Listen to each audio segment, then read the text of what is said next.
Bueno, muy buen día para todos estudiosos. En esta ocasión pues vamos a hacer un primer video ya metiéndonos con el tema de lo que son los microcontroladores. Entonces en esta presentación pues vamos a hablar un poco sobre el desarrollo que han tenido los microcontroladores a lo largo de la historia, sobre todo en este último tiempo. Vamos a hablar un poco sobre las características de cada o de mejor de los microcontroladores más comunes, y al final pues vamos a detallar un poco sobre las herramientas que utilizamos para poder programar. Bueno, ¿en dónde podemos encontrar microcontroladores? Digámoslo así, están presentes en múltiples dispositivos de uso común. Algunos llevan en sí un microcontrolador, otros ya incorporan una pequeña computadora, pero la base es la misma. Por ejemplo, en teléfonos celulares, ese proceso de control lo ejerce un microprocesador como tal, que es muy parecido a un microcontrolador. En algunos periféricos que utilizamos pues comúnmente, como dispositivos de música, cámaras, en el desarrollo de aplicaciones, en la parte de robótica móvil, en otros instrumentos como las patinetas eléctricas, en hornos microondas, en vehículos como tal, ya incorporan un microprocesador en sí. O por ejemplo en los televisores para funciones básicas podemos utilizar un microcontrolador. Bueno, ya en una definición más formal decimos que un microcontrolador es un circuito integrado de alta escala de integración. Cuando decimos eso de alta escala de integración es que en este circuito integrado internamente se encuentra, digámoslo así, muchos dispositivos que permiten hacer las funciones que hace un microcontrolador, pero a una escala muy pequeña. O sea, es una cantidad compleja de dispositivos que se encuentran allí metidos internamente en el microcontrolador para poder realizar esas funciones. Bueno, un microcontrolador también lo vamos a encontrar en las computadoras, pero a estos los conocemos como procesadores o microprocesadores. ¿Qué compone un microcontrolador comúnmente? Entonces vamos a tener una unidad de procesamiento central, una CPU o UPC, que pues es como la parte grande del microcontrolador, la encargada de realizar el cálculo, el control y la administración de cada una de esas tareas según las características que tiene el microprocesador. También vamos a tener una parte de memorias, tanto una RAM como una ROM, tal cual como las tenemos en los computadores. Una memoria pues para contener datos y otra para contener el programa, que sería la ROM. RAM para contener datos y ROM para contener el programa como tal. Vamos a tener una serie de entradas y salidas, y esto es lo que nos permite comunicarnos con el exterior. Es decir, que por ahí podemos conectar los sensores en una aplicación determinada. Podemos conectar también actuadores para que haga una función específica. Por ejemplo, podemos conectar ahí una salida de un LED para que se encienda. Eso ya sería una salida. Y las entradas pues son esas que nos permiten conectar sensores o transmisores o cualquier tipo de dispositivo del cual nosotros saquemos información para que el microcontrolador haga alguna tarea específica. Dependiendo de las configuraciones que tengan esos microcontroladores, vamos a tener una serie de módulos dados para cierto tipo de periféricos. Entonces acá hablamos de temporizadores, lo que nos permite hacer control de tiempo, puertos serie y paralelo. Esto es importante para el tema de la comunicación, para que un microcontrolador se pueda comunicar con otro dispositivo utilizando cualquier tipo de comunicación. Vamos a tener los CADs, que son los conversores análogos digitales. ¿Qué sucede con eso? Muchas veces se lee una señal de un sensor que está en un modo continuo, en un modo analógico. Es decir, que son esas señales que varían con el tiempo. ¿Qué hacen los convertidores análogos digitales? Por ejemplo, si esta es nuestra señal, estamos controlando temperatura. Entonces esa temperatura va a variar a lo largo del tiempo, es decir, que en 4 segundos puede tener un valor, no sé, por ejemplo, de 20 grados,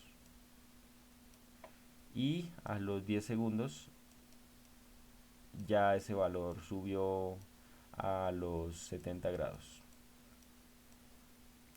Entonces es una señal continua porque cambia respecto al tiempo.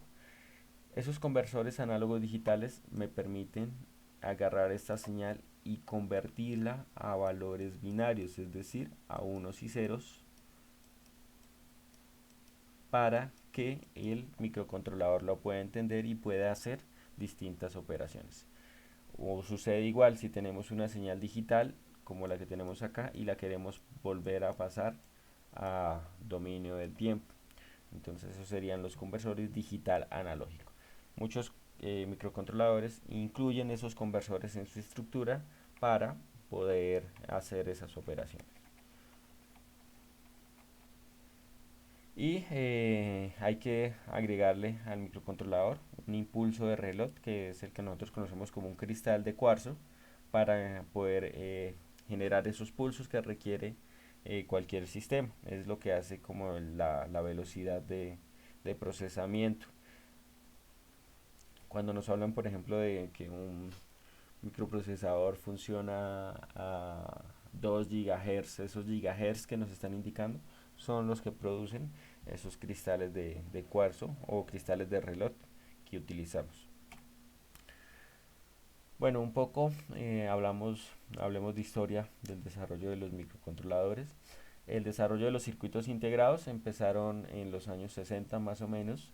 Ahí pues eran de función fija, es decir, que no cumplían múltiples tareas como lo pueden hacer hoy en día los microcontroladores y los microprocesadores.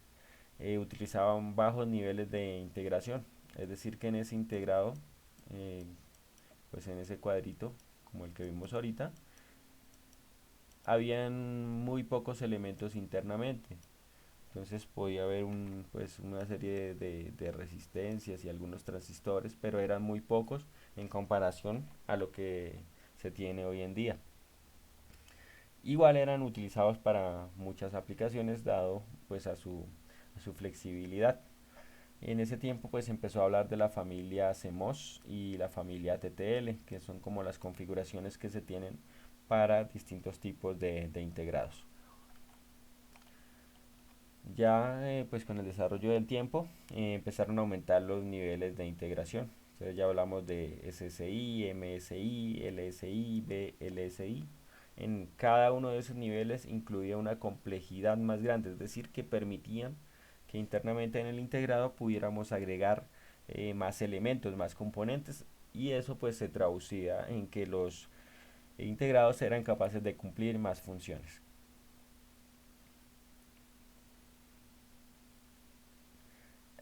Al final pues empezaron a surgir los microprocesadores, eh, digámoslo así. Al inicio pues lo teníamos con denominación de 4 y 8 bits. Eran muy básicos, pero eran de propósito general, es decir, que se podían utilizar en muchas aplicaciones. Acá tenemos unas imágenes que presentan un poco de esa historia, de cómo se fue desarrollando el tema de los circuitos integrados a lo largo de la historia. Entonces, por allá en los 50 se requerían de una serie grande de elementos, sobre todo eléctricos, ya que aún no se contaba como tal con un diseño electrónico. O sea, empieza el desarrollo a partir de allí. Y poco a poco, estos grandes tableros de control fueron reduciendo su espacio a elementos más pequeños. Por allá a finales de los 70, 80 necesitábamos tarjetas de este estilo para poder hacer el procesamiento de distintas tareas que teníamos.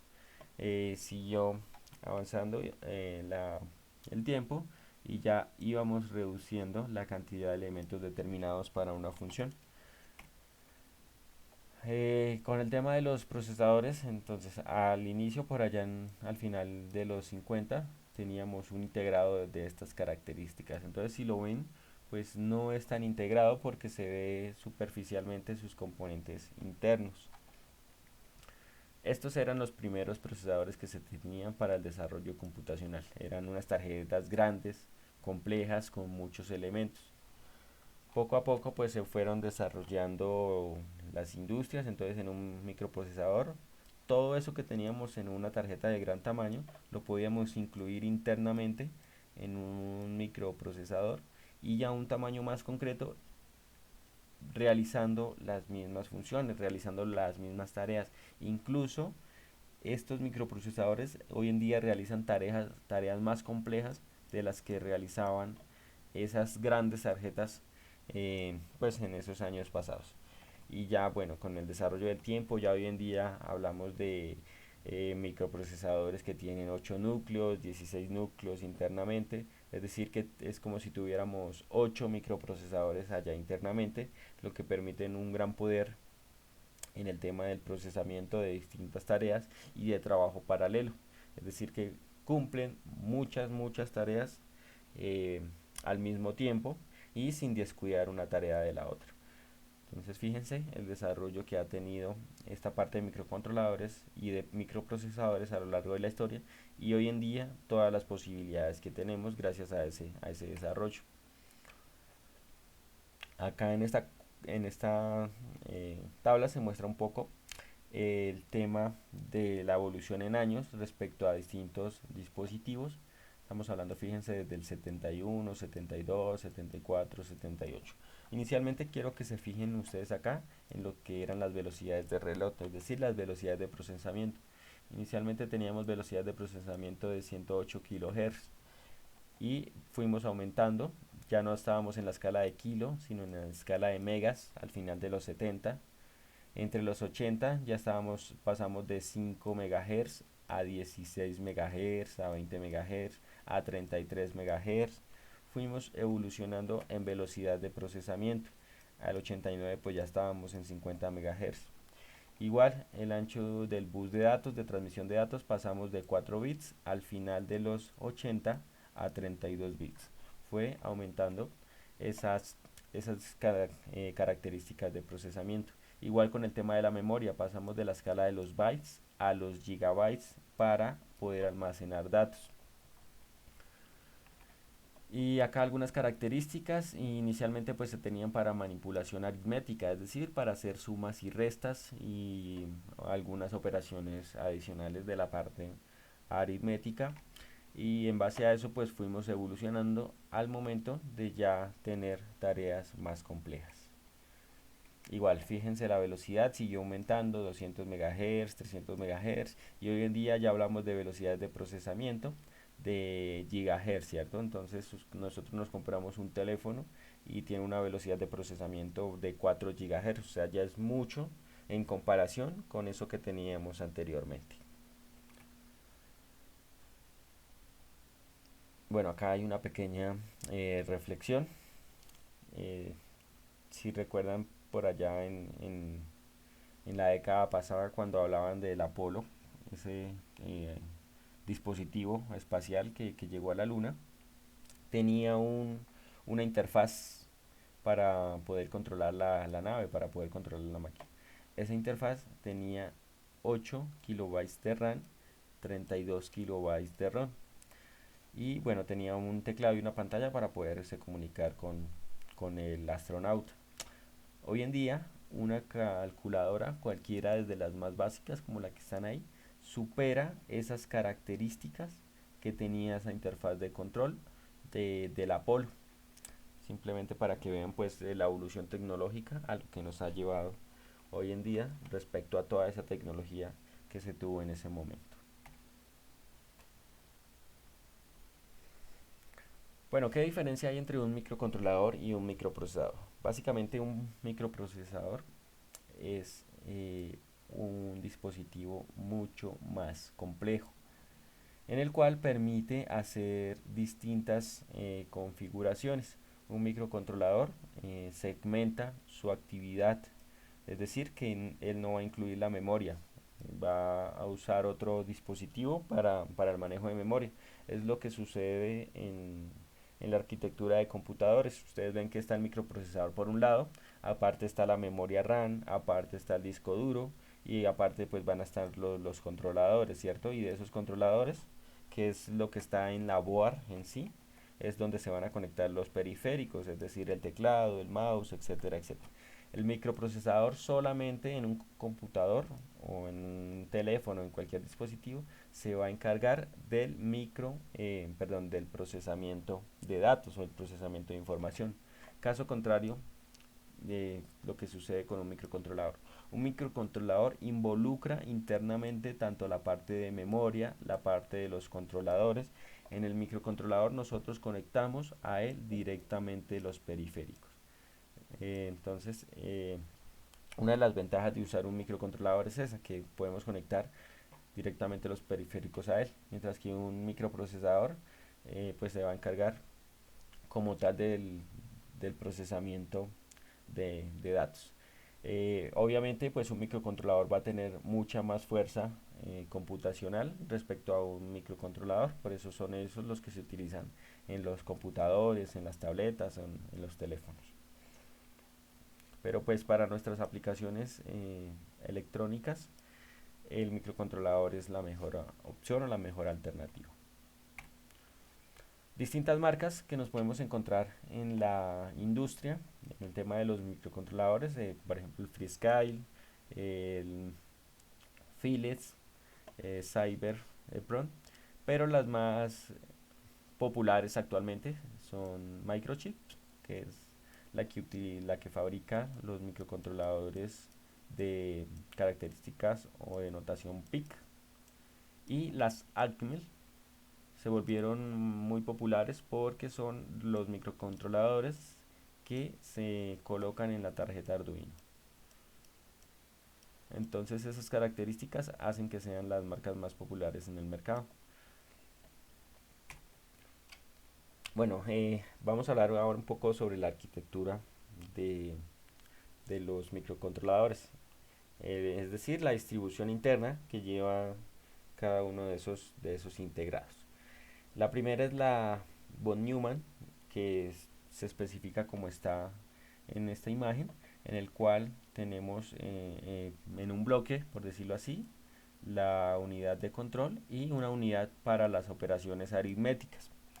En esta unidad de control pues vamos a tener la parte del procesador, y en esta parte de operaciones aritméticas o de unidad aritmética lógica vamos a tener el acumulador, es decir, que ahí es donde se van a guardar las variables que estemos trabajando.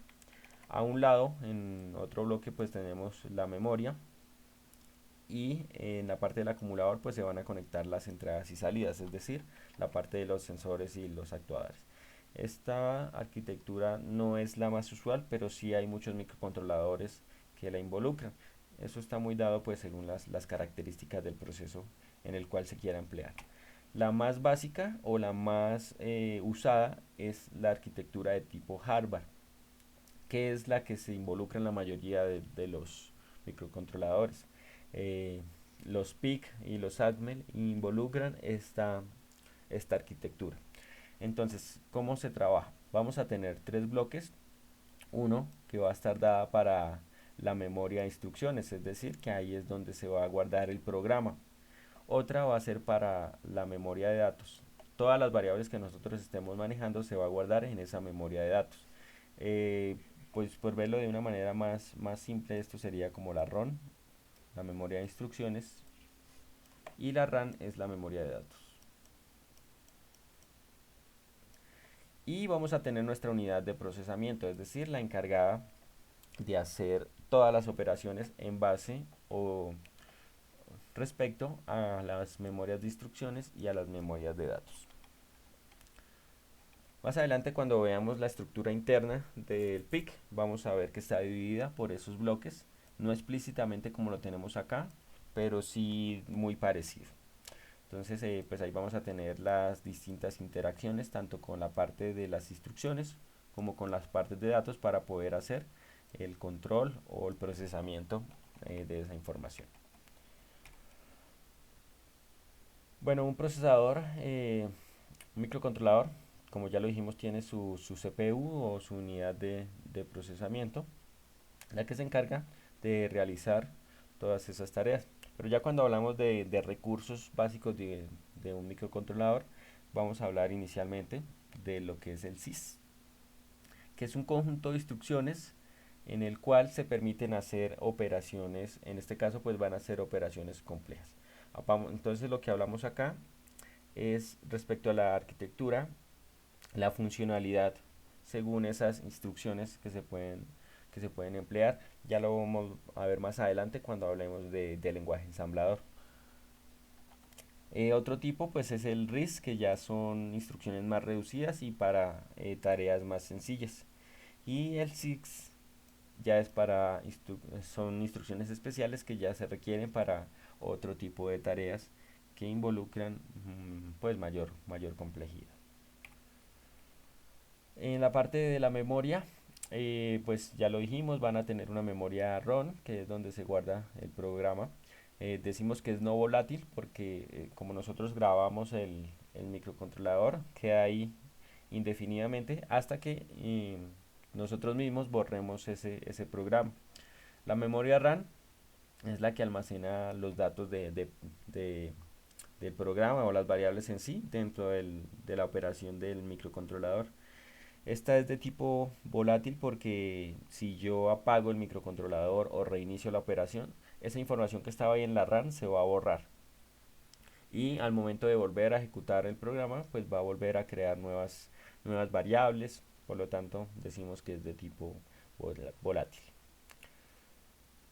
Bueno, dentro de esas tenemos, dentro de lo que es las ROM, tenemos otro tipo, pero estas ya están más dadas a periféricos, por ejemplo las memorias EPROM, las memorias flash, aunque muchos microcontroladores las incluyen dentro de su arquitectura. También las podemos encontrar como periféricos en caso de que nosotros queramos expandir la memoria, es decir, que si no nos alcanza lo que tenemos en el microcontrolador, podemos utilizar un periférico en el cual ampliemos ese rango de memoria. La parte de los puertos pues es al que nos referimos con las entradas y salidas, es ahí donde vamos a conectar las entradas de nuestros sensores o la salida para nuestros distintos actuadores. Vamos a tener un reloj principal que es el encargado de generar los pulsos para que el microcontrolador cumpla sus funciones. Según ese reloj pues es en cuál va a estar dada la velocidad de procesamiento de los datos. Y algunos recursos especiales, como ya los mencionamos, pues ahí van a estar los comparadores, los conversores, los temporizadores. Dependiendo de las características, hay algunos microcontroladores que involucran ya una interfaz USB, etcétera. Bueno, acá tenemos una imagen que nos muestra un poco la arquitectura específicamente de un microcontrolador como es el 16F84. Esta notación de los PIC ya la vamos a ver más adelante, dependiendo pues de su gama. Esto lo encontramos en la hoja de datos. Entonces fíjense pues que acá nos involucran el tema de la memoria ROM, cómo se relaciona con, con los diferentes dispositivos que tenga ese microcontrolador. Acá pues en esta parte conectaríamos el reloj, acá pues las instrucciones como tal, los temporizadores y bueno, según esas características pues se configura el, el microcontrolador. Esta información viene muy dada en las hojas de datos o en los datasheets de cada uno de esos microcontroladores. Ya metiéndonos en el tema de los PIC, recordemos que son los fabricados por la empresa Microchip y son los que vamos a trabajar en esta primera parte del curso.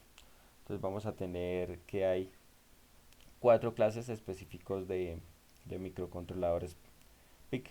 Los de gama baja, que son los que empiezan con la serie 12 y acá pues tenemos otros datos según las características del microcontrolador. Los de gama media, que son los de la serie 16 y los de gama alta, que son la serie de 18 y la serie 24.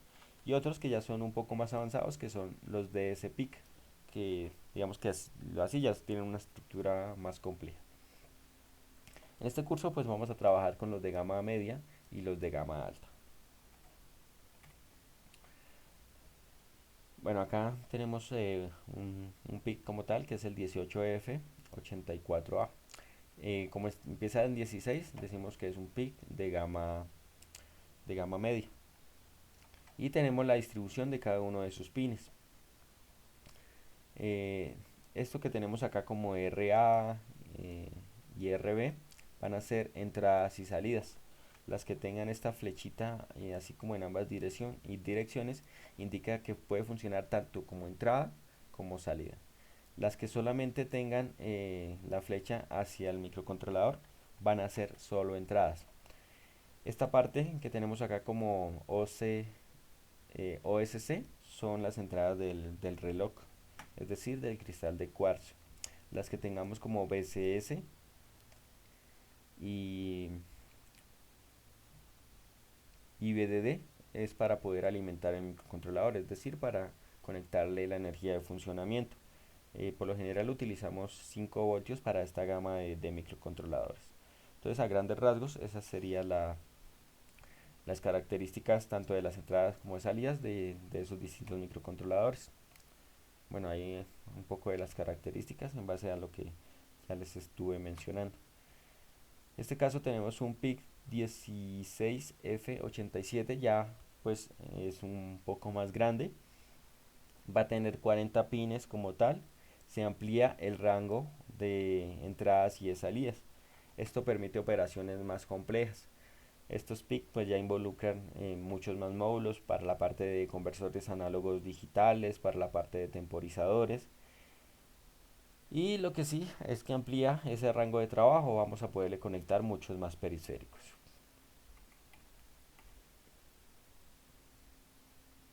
Bueno, ya tenemos, anteriormente teníamos solamente puertos A, B y C, dependiendo de la gama del PIC. Fíjense ustedes, el 16 F87 ya va a tener puertos de A, B, C, D, lo que nos permite es tener más entradas y salidas. Los puertos en los PIC se manejan por letras. Entonces fíjense ustedes que tenemos acá unos que son A. Entonces acá tenemos A, RA1, RA2, RA3, otros que son B. Entonces esto es importante tenerlos en cuenta, dado de que tenemos que mencionar el puerto, es decir, si es A, B, C y D, y en base a ese puerto el pin directamente. El pin es donde nosotros vamos a conectar nuestros dispositivos. Acá pues tenemos los puertos de C. Y otra cosa también importante es que dependiendo del PIC, los puertos van a cambiar. Es decir, que no necesariamente en un solo bloque vamos a tener los puertos A, en otro bloque vamos a tener los puertos B. Fíjense que acá en este lado pues tenemos los C y en este lado tenemos puertos D y puertos C. O sea, van a estar como distribuidos de distintas maneras, no van a estar distribuidos en orden. Fíjense, la arquitectura de estos PIC ya van a ser un poco más complejas, dependiendo pues de toda la cantidad de puertos que tenga en su estructura.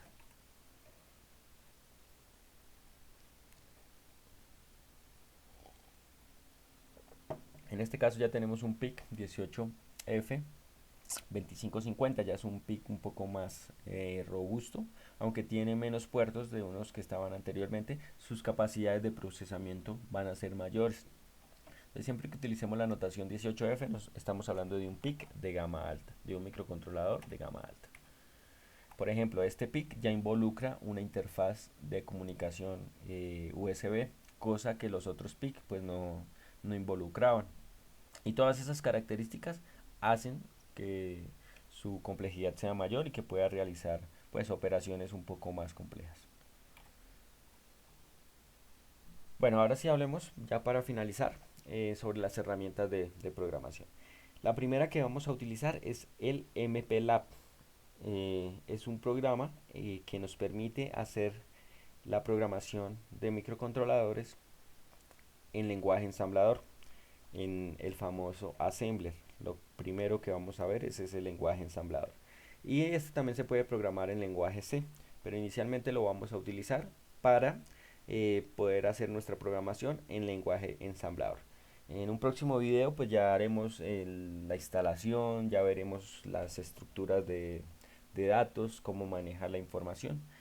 No vamos a entrar mucho desarrollo de aplicaciones en lenguaje ensamblador, pero sí quiero que hagamos unas aplicaciones básicas para tener un poco de lógica de cómo funciona ese lenguaje ensamblador.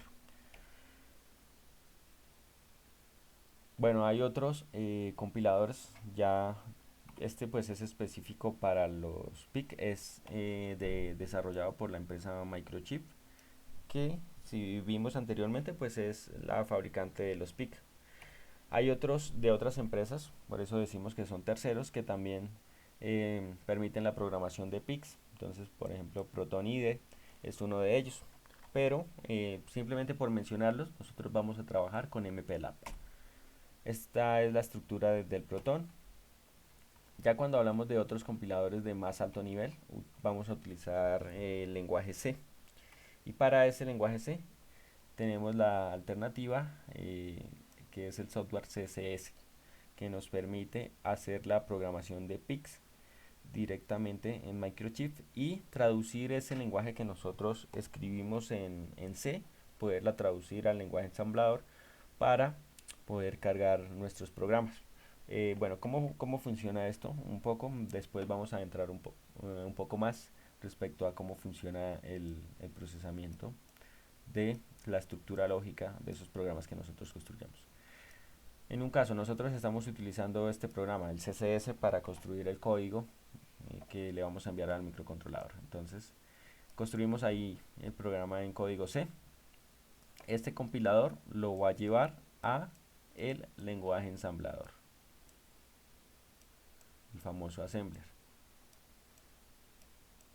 Y el assembler, dependiendo pues de cómo se esté compilando o si estamos usando otro dispositivo, eso lo va a llevar a un lenguaje hexadecimal, que es un lenguaje ya de muy bajo nivel, es decir, esto es lo que van a entender las máquinas, entonces un punto exe.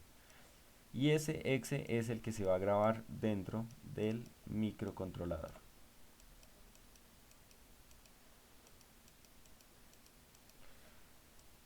Así más o menos funciona la estructura de cómo nosotros vamos a trabajar. Entonces vamos a tener de un lenguaje de más alto nivel, que sería C, a un lenguaje de más bajo nivel, que sería el hexadecimal o algún lenguaje binario.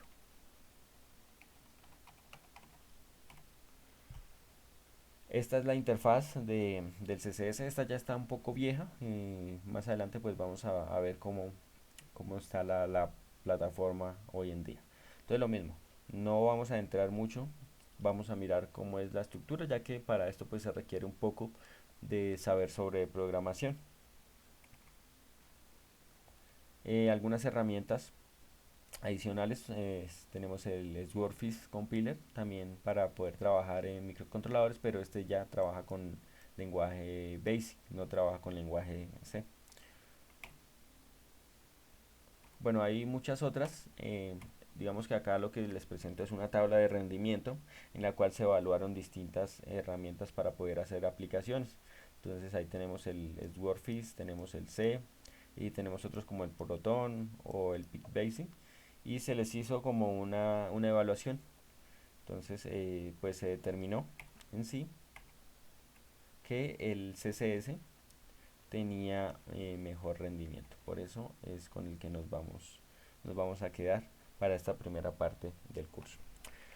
Bueno, estudiosos, eso era lo que les quería comentar inicialmente. En un próximo video pues ya entraremos a detallar las herramientas tanto para programar como para poder hacer simulación.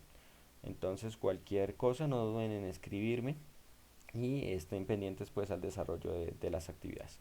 Eso sería todo por ahora y nos vemos en una próxima oportunidad.